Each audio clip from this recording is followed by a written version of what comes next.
మత్తయి సువార్త 28వ అధ్యాయం 20వ వాక్యం. మత్తయి సువార్త 28వ అధ్యాయం 20వ వాక్యం. నేను మీకు ఏ సంగతులను ఆజ్ఞాపించితనో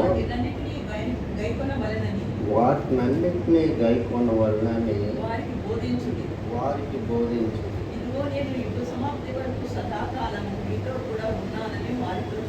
ఇదిగో నేను సదాకాలం యుగ సమాప్తి వరకు మీతో కూడా ఉన్నానని వారితో చెప్పాను. ప్రార్థన.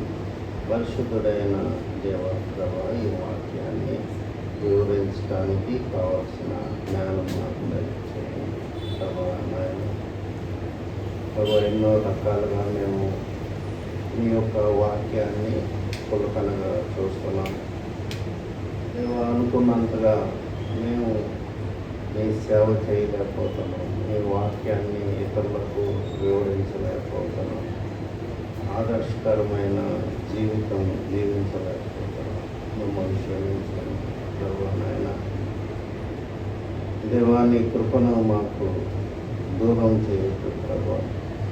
నాయన మరి వచ్చిన ప్రతి బిడ్డతో ఈ వాక్యం ద్వారా మాట్లాడాలి. దేవా, మీ నామానికి మహిమ కనుక తెచ్చుకోమని యేసుక్రీస్తు నామములో ప్రార్థిస్తున్నాం తండ్రి. ఆమేన్.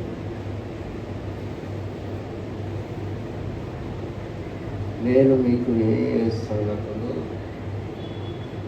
ఆజ్ఞాపించుతున్నో వాటినన్నిటినీ గైకొనవలెనని వాటికి బోధించుడి. ఇక్కడ యేసు ప్రభు తన శిష్యులకి ఒక ఆజ్ఞ ఇస్తున్నాడు అన్నమాట. ఏం ఆజ్ఞ అంటే, నేను ఏ సంగతులను ఆజ్ఞాపించుతాను. ఎందుకు చెప్పాడంటే మాట వేరే సంగతులు చెప్పకుండా ఆయన చెప్పిన మాటలే చెప్పడానికి మాట చెప్పాడు. ఈ రోజుల్లో బైబిల్ని వక్రీకరించి అనేక మంది అనేక పిట్టకథలుగా కట్టుకథలుగా చెప్తున్నారన్నమాట. దానివల్ల ఒరిజినల్ వాక్యము బలహీనమైపోతుంది. దేవుని ఉద్దేశాలు మనుషులకి చేరలేదన్నమాట. కాబట్టి వాక్యాన్ని ఆయన ఏం చెప్పాడో, ఆయన ఏం ఆజ్ఞాపించాడో నేను ఆజ్ఞాపించిన సంగతులంటే ఏంటి? మత్తయి సువార్త 5, 6, 7 అధ్యాయాల్లో ఆయన చాలా సూచనలు చేశాడు. కొండ మీద ప్రసంగం చేసి వీటి ప్రకారం చేయవాడు బండ మీద తన ఇల్లు కట్టుకున్న బుద్ధిమంతుని పోలి ఉండు అని చెప్పాడు. ఏమేమి చెప్పాడు ఆయన? వేషధారణ వద్దన్నాడు. ఈ కంట్లో దూలం పెట్టుకొని ఎదుటోళ్ళ కంట్లో నలుసు తీయొద్దన్నాడు. వ్యభిచారం అంటే చెప్పాడు ఆయన. నరహత్య అంటే చెప్పాడు. తర్వాత మీరు ప్రార్థన చేసుకున్నప్పుడు వేషధారుల వల్లే కాక, వీధుల్లో కాక మీరు బాగా చేసుకోవాలన్నాడు. ధర్మం ఇచ్చేటప్పుడు కుడి చేతితో చేసేది ఎడమ చేతికి, ఎడమ చేతితో ఇచ్చేది కుడి చేతికి తెలియకూడదన్నాడు. కాబట్టి ఆయన ఖచ్చితమైన గైడ్ లైన్స్ ఆయన శిష్యులకు కానీ ఆయన బోధలు కానీ ఖచ్చితంగా చేశాడు. అయితే ఈ రోజుల్లో ఆ బోధలన్నీ కూడా వక్రీకరించి చెప్పే రోజులు మనకి వచ్చినాయి అన్నమాట. అందుకనే మనం అవన్నీ కూడా సరిచేయాల్సిన బాధ్యత మనకుంది. మనం ఎవరి దగ్గరికన్నా ఎవరన్నా ఇళ్ళలోకి వెళ్ళి చెప్పేటప్పుడు మరి యేసు ప్రభు చెప్పిన మాటలే చెప్పాలన్నమాట. ఎందుకంటే ఆయన మాటల్లో జీవం ఉందని చెప్తాడన్నమాట. ఎందుకు చెప్పాలి? మనం 2 కారణాలను బట్టి ఆయన వాక్యాన్ని మనం చెప్పాలి. ఒకటి, ఆయన శిష్యులుగా సేవకులుగా చెప్పాలి. రెండవది, ఆయన కుమారులుగా కుమార్తెలుగా చెప్పాలి. యోహాను సువార్తలో యేసు ప్రభు ఏం చెప్పాడంటే, నా తండ్రి ఏం చెప్తాడో నేను అదే చెప్తాను కానీ కొత్తగా ఏం చెప్పనని చెప్పాడు. కాబట్టి ఈ ట్విస్ట్ జరిగితే వాక్యంలో చాలా నష్టం సంఘానికి జరుగుద్ది అన్నమాట. అది ఇర్రిపేరబుల్ డ్యామేజెస్ అంటారు. కాబట్టి ఒక్కొక్కడు ఏం చెప్తారు ఈ రోజుల్లో, ఆయన మరి మన నిమిత్తము దరిద్రుడయ్యాడు, మనల్ని ధనవంతులుగా చేయటానికి ఆయన దరిద్రుడయ్యాడు, ఇంకా మనం పేదరికం అనేది మనకి లేదు అని చెప్తారనమాట. మనం పొందాల్సిన శిక్ష అంతా ఆయన మీద వేసుకున్నాడు, ఇంకా మనకేమీ కష్టాలు రావు. ఆ విధంగా రకరకాలుగా చెప్తూ ఉంటారు. వాళ్ళకి చాలా ప్రోత్సాహం కూడా వస్తూ ఉంటుంది అన్నమాట. మనం చూస్తూ ఉంటే క్రౌడ్లో నుంచి వాళ్ళకి చాలా మరి చప్పట్లో కొడతాము అట్లాగా చెప్తూ ఉంటారు. కాబట్టి ఆయన ఏం చెప్తున్నాడంటే చివరి మాట పునరుద్ధరణైనప్పుడు ఆయన శిష్యులతో చెప్పిన మొదటి మాట, నేను ఏ సంగతులు మీకు ఆజ్ఞాపించుతునో ఆ సంగతులే మీరు వారికి తెలియజేయండి అని చెప్పాడు. కాబట్టి సాతాను ఎప్పుడు కూడా మోసం చేయటంలో ప్రసిద్ధి చెందిన వ్యక్తి అన్నమాట. మనం చూస్తున్నాము యెహోవా సాక్షులని, రోమన్ క్యాథలిక్స్ అని, లేకపోతే సాటర్డే సెవెంత్ డే చర్చ్ అని రకరకాల డాక్ట్రిన్స్ భూమి మీదకి వచ్చినాయి అన్నమాట. ఇవన్నీ యేసు ప్రభు చెప్పిన సంగతులు, ఆజ్ఞాపించిన సంగతులు కావు, కొత్త సంగతులు. ఇక్కడ మరి పరిచర్య చేసేవాళ్ళు కొత్త సంగతులు జనంలోకి తీసుకొస్తున్నారు. జనము కూడా ఆ యొక్క కొత్త ప్రసంగాల్ని, కొత్త థియాలజీని ఇష్టపడుతున్నారు. ఎందుకంటే ఇప్పుడు ఉదాహరణకి ఎవడైనా నన్ను వెంబడించాలంటే తన సిలువను ఎత్తుకొని తాను ఉపేక్షించుకొని ప్రతిదినము నన్ను వెంబడించాలి అని యేసు ప్రభు చెప్పాడు. ఆ మాటకి ఎక్కువ ప్రాధాన్యం ఇవ్వట్లేదన్నమాట. కాబట్టి మనం శ్రమలు అనుభవించాలని తిమోతి పత్రికలో సద్భావంతో బతుకను ఉద్దేశించేవారు శ్రమలు అనుభవించాలి అని ఉంటుంది అన్నమాట. ఇలాంటి మాటలన్నీ తీసేసి దేవుడు మిమ్మల్ని ఆశీర్వదిస్తారు, మీ మీదకి అభిషేకం వచ్చింది అంటాం, పెద్దగా కేకలేయటం.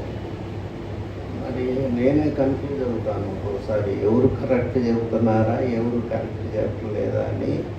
నేను మరి టీవీలో వాక్యం వినేటప్పుడు నాకే డౌట్ వచ్చింది. కాబట్టి మనం ఎంతసేపు కూడా వాక్యంలో సంగతులే మనం ఇతరులకి బోధించాలి, ఇతరులని సరిచేయాలి, ముందు మనం మాదిరిగా ఉండాలి. కాబట్టి ఇవన్నీ లేకుండా మనం ఏం చేసినా కానీ దానివల్ల ప్రయోజనం లేదు. ఇక్కడ యోహాను సువార్త 6వ అధ్యాయంలో, యోహాను సువార్త 6వ అధ్యాయంలో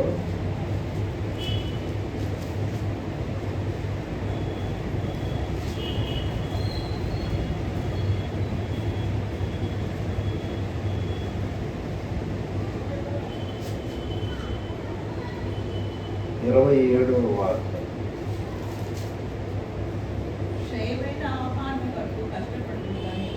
క్షయమైన ఆహారం కొరకు కష్టపడకూడదు కానీ నిత్య జీవం కలుగుజేయు అక్షయమైన ఆహారం కొరకే కష్టపడు. మనుష్య కుమారుడు దాన్ని మీకు ఇచ్చాను. ఇందుకై తండ్రి అయిన దేవుడు ఆయనకి ముద్ర వేసి ఉన్నాడని చెప్పాడు. తర్వాత ఇక్కడ మనం చూస్తే 50వ వాక్యం అదే అధ్యాయంలో, దీన్ని తినివాడు చావుకున్నట్లు పరలోకం నుండి దిగి వచ్చిన ఆహారము ఇది, పరలోకం నుండి దిగి వచ్చిన జీవాహారము నేనే. యోహాను సువార్త అంతా కూడా చాలా ఖచ్చితమైన బోధ ఉంటుంది. నా మాట విని నన్ను పంపిన వాని యందు విశ్వాసం ఉంచువాడు నిత్య జీవము కలవాడు. వాడు తీర్పులోనికి రాక మరణములో నుండి జీవంలోకి దాటి ఉన్నాడు. తర్వాత మనం ఒక ముఖ్యమైన వాక్యం ఇప్పుడు చదువుతాం అన్నమాట. ఎందరైతే నన్ను అంగీకరించెదరో, అనగా నా నామందు విశ్వాసం ఉంచు ప్రతివానికి దేవుని పిల్లలగుటకు అధికారము అనుగ్రహించాడు.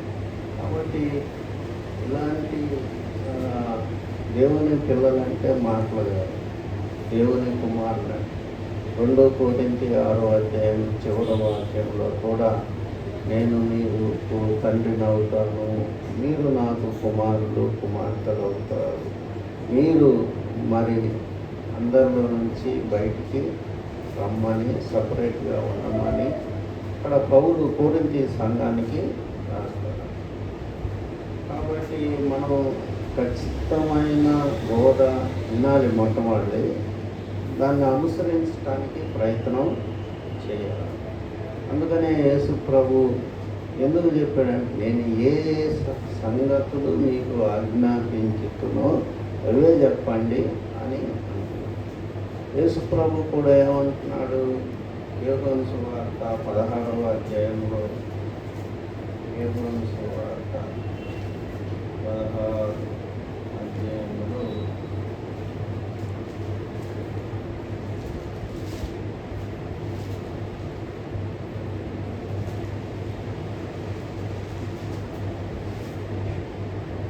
13-14 వాక్యాలు.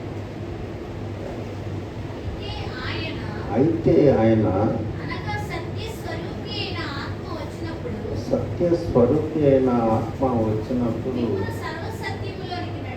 మిమ్ముని సర్వసత్యములోనికి నడిపించును.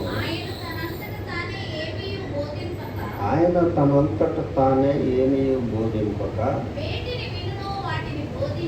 వేటిని విన్నో వాటిని బోధించి సంభవింపబో సంగతులను మీకు తెలియజేయును.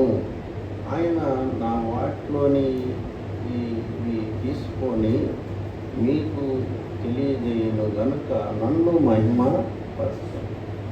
యేసు ప్రభువు ఏం చెప్తున్నాడు? పరిశుద్ధాత్మ దేవుడు కూడా నేనేం చెప్తానో అదే చెప్తాడని చెప్తున్నాడు. తండ్రి కుమార పరిశుద్ధాత్ముడు ఎక్కడ కూడా డివైడ్ అయినట్లు మనకి కనపడదు అన్నమాట. అదే బైబిల్లో ఉన్న గొప్ప అద్భుతమైన కార్యం. అందువల్ల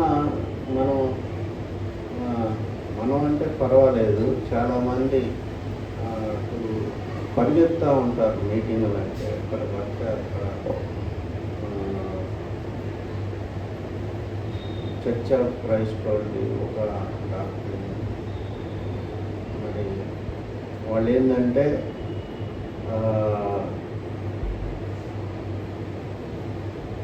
వాళ్ళు చాలా ఒప్పుకోరు బైబిల్లో సంగతులు. యేసు ప్రభు క్రిస్మస్ అనేది వాళ్ళు ఒప్పుకోరు. రకరకాలుగా వాళ్ళు చర్చ అక్కర్లేదంట. పిడి సుందరరావు అనే వ్యక్తి ఏం చెప్తారంటే, చర్చ అనేది ఆరాధించడానికి అక్కర్లేదు అని చెప్తారు. బైబిల్ ఏం చెప్తుంది? మీరు సమాజంలో కూడుకొంట అనుకోవద్దు అని హెబ్రీయులకు రాసిన పత్రికలో క్లియర్గా బైబిల్ చెప్తుంది. అయితే వాళ్ళని ఫాలో అయ్యే వాళ్ళే ఎక్కువగా ఉంటారంట. తర్వాత యెహోవా మందిరమునకు వెళ్ళుమని జనులు నాకు అన్నప్పుడు నాకు సంతోషము కలిగి. మందిరం అనేది ఏంటంటే దేవుని ఇల్లు అన్నమాట, హౌస్ ఆఫ్ గాడ్. అది ఆయన శరీరం అని బైబిల్లో ఎఫెసీ పత్రిక 1వ అధ్యాయం చివరి వాక్యంలో ఉందన్నమాట. కాబట్టి మనం మరి మంచి బోధ వినాలి, దాని ప్రకారం జీవించాలని దేవుని వాక్యం మనకి సెలవిస్తా ఉన్నాను. కాబట్టి మనం నిజమైన విశ్వాసులుగా ఉండటానికి వాక్యం అనేది, ఖచ్చితమైన వాక్యం అనేది మన హృదయంలో ఉండాలి. నీ హృదయంలో ఉన్నదాన్ని బట్టి నీ నోరు మాట్లాడుతుంది అని ఉండాలి. కాబట్టి ఇప్పుడు మనం ఏం చూస్తున్నాము, ఈ రోజుల్లో నిజమైన సేవకులకి గుర్తింపు లేకుండా పోయిందన్నమాట. బాబాయ్ వస్తే అంత దూరం నుంచి ఇక్కడికి వచ్చేవాళ్ళు చాలా తక్కువ అన్నమాట. అదే మరి కొంతమంది వచ్చినప్పుడు జనాలు బాగా గుంపులుగా వస్తారు పాత గుంపులు. కాబట్టి ఆయన మరి ఎంతో కష్టమైన బోధ చేసే వ్యక్తి కాబట్టి మరి సరైన అప్రిషియేషను ఆయనకి దొరకదు ఆ రోజుల్లో. ఈ రోజుల్లో కూడా కష్టమైన బోధ చేసేవాళ్ళ దగ్గరికి జనం కాదు. రేపు మన మధ్యకి దయానంద్ గారు వస్తారు, ఉదయం సాయంత్రం ఆయన ఉంటారు. కాబట్టి మనం మరి గోల తక్కువ మన సంఘాల్లో. ఎక్కువగా అరుపులు చప్పట్లు ఉండే వాళ్ళకే మంచి ఆదరణ దొరికే రోజుల్లో మనం ఉన్నామన్నమాట. కాబట్టి యేసు ప్రభు ఏమంటున్నాడు శిష్యులతో, నేను ఏ సంగతులు మీకు ఆజ్ఞాపిస్తానో అయ్యే చెప్పండి, కానీ అయ్యే వారికి వివరించండి, మీ సొంత మాటలు మీరు చెప్పొద్దు అని చెప్తున్నాడు. శిష్యులు కూడా అదేవిధంగా అందరికంటే యోహోను యేసు ప్రభు ఏ మాటలు చెప్పాడో, పాపంతో రాజీ లేని వాక్యము ఆయన సువార్తలో ఉంటుందన్నమాట. మొదటి యోహోను పత్రికలో పాపం చేయువాడు అపవాది సంబంధి అని ఉంటుంది. 3వ అధ్యాయము 8వ వాక్యం, మొదటి యోహోను పత్రిక చదవండి. అపవాది మొదటి నుంచి పాపం చేస్తున్నాడు కనుక పాపం చేయవాడు అపవాది సంబంధి. అపవాది క్రియలను లయపరుస్తూ దేవుని కుమారుడు ప్రత్యక్షమాయెను. కాబట్టి ఆయన ఎంత ఖచ్చితంగా చెప్పాడంటే, పాపం చేయవాడు అపవాది సంబంధి. అపవాది మొదటి నుంచి పాపం చేస్తున్నాడు కాబట్టి పాపం చేయవాడు అపవాది సంబంధి. కాబట్టి ఆయన చెప్పిన మాటల్ని, ఆయన ఇచ్చిన ఆజ్ఞల్ని శిష్యులందరూ కూడా న్యాయం చేశారన్నట్టు మనకి కనపడుతుంది. వాళ్ళు రాసిన పత్రికల్లో కానీ, పేతురు పత్రిక, యోహాను పత్రిక, యాకోబు పత్రిక, రకరకాలుగా పత్రికల్లో మరి చాలా న్యాయం చేశారని అనిపించింది. అందరికంటే ఎక్కువగా పౌలు ఎంతో లోతుగా మరి యేసు ప్రభువు చెప్పిన మాటలు పరిశుద్ధాత్మతో నింపుకున్నవాడై చాలా పత్రికలు రాశారు. కాబట్టి మనం వాక్యం ఖచ్చితంగా పరిశీలనతో చదవాలి. బెరయా సంఘస్థులు వాక్యాన్ని పరిశీలించారని ఉంటుంది. అపోస్తలుల కార్యం 16లోనో 17లోనో ఉంటుందన్నమాట. అది ఆ విధంగా ఖచ్చితమైన వాక్యాన్ని మనం పొందుకోవడానికి మనం ప్రయత్నం చేయాలి. బైబిల్ కూడా మనం చదువుకోవటానికి మరి చక్కగా రిఫరెన్స్ బైబిల్ పెట్టుకొని చదువుకోవాలి.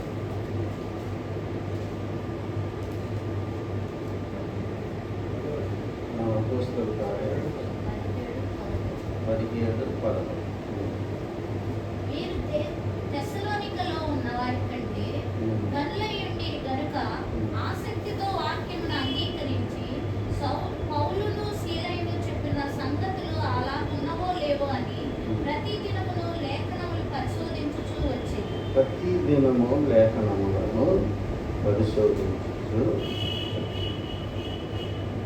నేను కూడా ఒకసారి బైబిల్ మిస్అండర్స్టాండ్ చేసుకుంటాను. ఉదాహరణకి కీర్తనలు 8వ అధ్యాయం అది యేసు ప్రభుని గూర్చిన ప్రవచనం అన్నమాట. ఈ నరపుత్రుడిని జ్ఞాపకం చేసుకోవటానికి మరి అతను ఎంతటి వాడు అని చెప్పి అధికారం అంతా అతనికి అప్పగించావు అని ఫస్ట్లో నేను మామూలుగా మన గురించి రాశారేమో అనుకున్నాను. తర్వాత ఒక దైవజనుడు చూపెట్టాడు నాకు రిఫరెన్స్ బైబిల్లో ఇది యేసు ప్రభుని గురించిన ప్రవచనం అని. అట్లాగే మనం లేఖనాలని పరిశీలించినప్పుడు ఖచ్చితమైన మీనింగ్ మనం తెలుసుకుంటాము. కాబట్టి ప్రభు ఏం చెప్తున్నాడంటే మరి ఏ సంగతులు ఆజ్ఞాపించాడో అయ్యే సంగతులు బోధించాలని చెప్పాడు. ఆయనకి తెలుసు చాలా మిక్సర్ వచ్చుద్ది బోధనలో, చాలా డీవియేషన్ వచ్చుద్దని యేసు ప్రభుకి ముందే తెలుసు కాబట్టి మరి ఆయన చెప్పాడు. పౌలు కూడా భయపడి అన్నాడు. అపోస్తల కార్యం 20వ అధ్యాయం, అపోస్తల కార్యం 20వ అధ్యాయం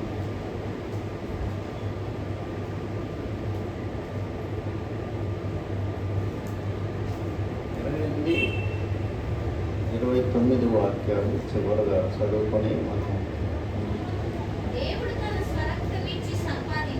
దేవుడు తన స్వరక్తం ఇచ్చి సంపాదించిన